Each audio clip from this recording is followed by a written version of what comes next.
Bon mon grand, il est temps qu'on discute. Ah bah enfin on parle de mon augmentation. Non, c'est même tout le contraire. Quoi ? Je vais devoir de l'argent en plus de bosser gratos. C'est une fin de saison. Ah ouais, le printemps c'est fini depuis peu. Bien vu. Attends, ça veut dire que là je suis en vacances. Oui, ça veut dire qu'il faudra qu'on se prépare pour... Allez, on termine vite fait, j'ai pas que ça à faire. Qu'est-ce que tu fous en maillot de bain ? Ah bah j'ai déjà tout prévu. Bon, sinon on fait quoi pour la dernière ? C'est pas vraiment la dernière...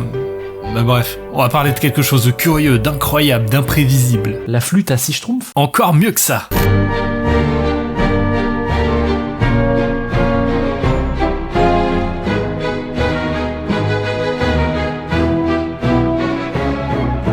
J'espère du fond du cœur que vous êtes aussi heureux que moi de voir ce si sympathique visage, sans peau ni organes, parce que ce point MP4 a pris son temps, mais c'est un sujet que j'avais depuis moultes années. Et comme on est des feignasses, on a laissé ça traîner moultes années. Juste.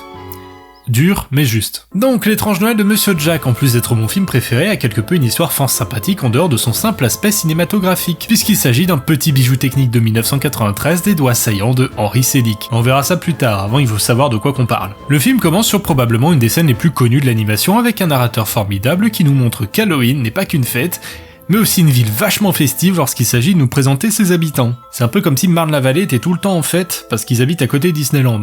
On croise donc tout un tas de personnages jusqu'à rencontrer notre protagoniste, Jack Skellington, roi des citrouilles, la star de la ville et de la fête d'Halloween. Mais petit souci dans le schmilblick, le pauvre Jack en a un peu ras la carcasse de pondre chaque année un Halloween Masterclass, et cherche à mettre un peu de paillettes dans sa vie. Ça doit être dur d'être malheureux alors que t'as absolument tout. Et il a même un chien. Oh le salaud, il ose se plaindre. Ah bah c'est la grosse déprime hein.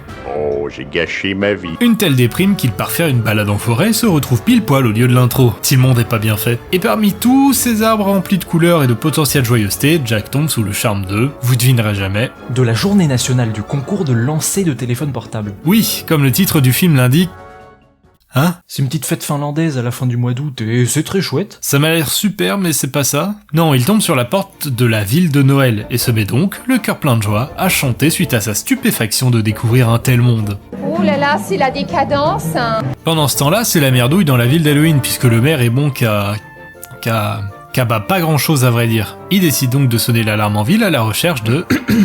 Ah oui, je t'avais presque oublié toi. Bah vas-y.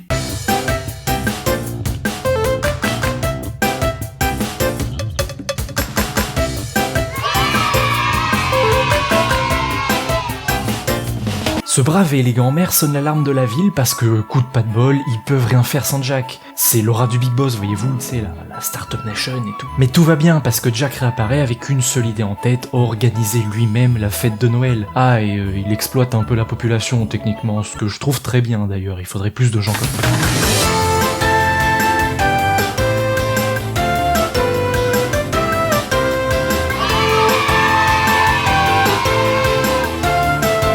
Une histoire qui, je dois bien l'avouer, fait légèrement pâle figure face aux autres productions Disney, voire même d'Henry Selick, ou encore sorties de la caboche de Tim Burton. Mais le film est plutôt malin quant à sa façon de raconter une histoire assez simpliste en apparence, utilisant l'histoire dans l'histoire. Mais avant ça, il faut que je vous parle des personnages. Déjà, on a évidemment Jack, personnage squelettique principal, là de sa vie actuelle, qui cherche à ajouter un peu de piment alors que le gars bosse que le 31 octobre. Et il est très chouette parce qu'il a plusieurs facettes, présenté au début comme un leader, ce qui se confirmera ensuite, c'est aussi un grand enfant qui découvre ironiquement la vie. Totalement le contraire du meilleur personnage du film. Non. Ça c'est ton avis. Et il est nul. Sally, un personnage tout bonnement fantastique, une poupée de chiffon absolument increvable. Je vais me soucier.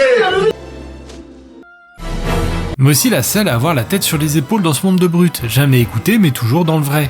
C'est d'ailleurs elle qui limite la casse et qui a son arc narratif dans l'histoire, ce qui est en lien avec ce que je disais avant. Côté gentil, on a évidemment le Père Noël, renommé pour l'occasion en Père Soreille, parce que s'il faut voler Noël, bah faut bien le voler à quelqu'un. Et côté méchant, on est dans la tradition la plus classico-classique, mais qui fonctionne à merveille. Amstram et Graham, les trois larbins du Big Boss qui sont simplement trois enfants, étrangement proches d'un humain lambda, étrange dans une ville de monstres, amateurs de bêtises et dont la seule envie est de foutre un peu le bazar. Et le dit Big Boss qui est un de mes méchants préférés parce que sa chanson est exceptionnelle. Oogie Boogie. C'est littéralement un sac d'insectes, c'est le croque-mitaine qui est méchant juste par plaisir d'être méchant, c'est tout. Quand on fait ce qu'on fait, t'es méchant, je tape les gens pour vivre. Et on revient à ce que je disais tout à l'heure concernant la narration, parce qu'il y a un truc assez sympathique. L'histoire, c'est l'histoire de Jack qui veut organiser Noël, ça c'est ok. Mais autour de ça se décline tout un tas d'histoires parallèles qui ne se rencontrent jamais avec celle de Jack, mais qui aboutissent au grand final du film. Par exemple, toute l'histoire de Sally se passe indépendamment de celle de Jack, à savoir être libre, étant une création du docteur Bon, la version sympa de Finkelkraut. Et forcément de se rapprocher de Jack. Et c'est la même chose pour les trois Golios, leur histoire étant simplement de faire plaisir à Oogie Boogie parce qu'ils en ont plus ou moins peur et qu'ils peuvent continuer à foutre le bordel un peu gratos en étant sous sa tutelle. Donc l'histoire est bien, les personnages sont bien, c'est bien raconté, y a bien un défaut, non? Eh bien oui, 2. Mais les deux sont explicables. D'abord, le film est une comédie musicale, ce qui ne va pas plaire à tout le monde. Perso, j'adore les chansons du film, mais les moins mélomanes d'entre vous vont en avoir un peu râlé glaoui quand vous allez arriver à la 3ème chanson sur 12. Mais ça reste du personnel, et c'est pas spécialement un défaut. Moi, j'ai bien aimé. En plus, pour nos amateurs de VF... Oh, j'espère que pour la saison 3, on parlera plus de VF.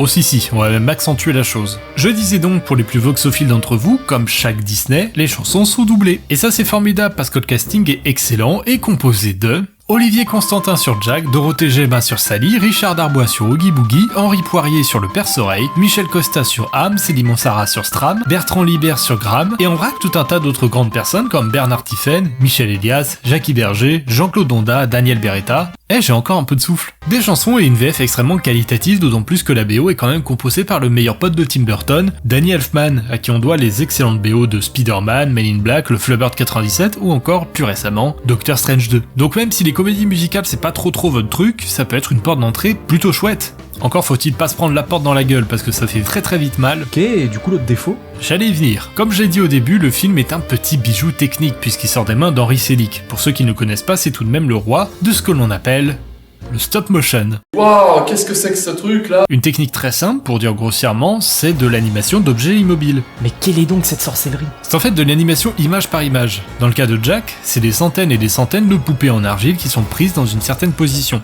Puis une autre, puis une autre, puis une autre, afin d'obtenir une image à chaque fois. Le film étant fait avec 400 modèles de visage uniquement pour Jack, c'est vous dire le nombre d'heures de travail. Un procédé simple sur le papier, mais qui forcément est très long, le film ayant pris 3 ans parce que c'est évident, mais c'est long. Ça finit pas. Ça fait plus de 1 heure du temps. Et le problème c'est que le film est très court et ça implique un manque de profondeur chez certains personnages. Oogie Boogie par exemple en souffre beaucoup. Et c'est à mon sens le plus gros point noir du film. Mais c'est plus ou moins compensé par le fait qu'à l'époque, c'était un grand film parce que le stop motion est une révolution. Si aujourd'hui le personnage de Jack est culte, il y a qu'à voir le nombre de produits dérivés, de vêtements, et puis même tout, il y a beaucoup de choses. Regardez-moi tout ce bastringue, c'est parce que le stop motion a donné un charme unique au film. L'avantage du stop motion, c'est quasiment purement créatif, contrairement à la 3D qui, elle, permet de gagner du temps. C'est même limite le contraire, parce que ça comprend sculpture, peinture, le matériel est relativement différent, il faut s'adapter au rythme, le montage est forcément différent, c'est tout un casse-tête à tel point que, des fois, on n'y comprend vite plus rien. Je fiche pas. Et c'est une volonté de Burton, même si ce n'est pas lui qui a réalisé le film, d'avoir du stop motion. D'où le choix d'Henry Selick, réputé maintenant comme étant le maître du stop motion, qui nous donnera plus tard d'autres très beaux films comme James et la pêche géante en 96, ou son plus connu, Coraline en 2009. Et c'est assez marrant de constater que beaucoup de films considérés comme des petites pépites partagent cette technique. Les Noces funèbres, Wallace et Gromit, Fantastic Mr. Fox, et le King Kong de 1933 par exemple. Parce qu'il y a du stop motion dedans. Des films avec une patte assez personnelle et unique, et des films qui ne se ressemblent pas, d'où l'aspect révolutionnaire du stop motion. C'est pas une révolution technique, c'est une révolution artistique. Et l'étrange Noël de Monsieur Jack, c'est plus ou moins la figure de proue de l'animation en stop motion, aux côtés de Wallace et Gromit. De quoi me rendre heureux parce que le film est génial. Non, regarde, moi aussi je peux faire un grand succès en stop motion.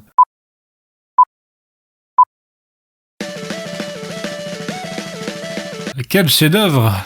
Merci, je vais l'appeler Ah ouais, bon. Eh bien, si vous ne l'avez jamais vu, n'hésitez pas à aller jeter un coup d'œil à... Mais non, abruti, n'hésitez pas à aller voir l'étrange Noël de Monsieur Jack. C'est pas long, c'est sur Disney+, et vous allez passer un moment fabuleux. Ça a été ma claque cinématographique quand j'étais petiot, et je regrette absolument pas. Moi, c'était Uncharted. Mais c'est un jeu. Il y a un jeu? Tu te renseignes jamais sur rien, pas vrai? Ah si, j'ai même la date de sortie de la saison 3. Parfait, alors garde cette info. Début juillet. T'es une infâme personne.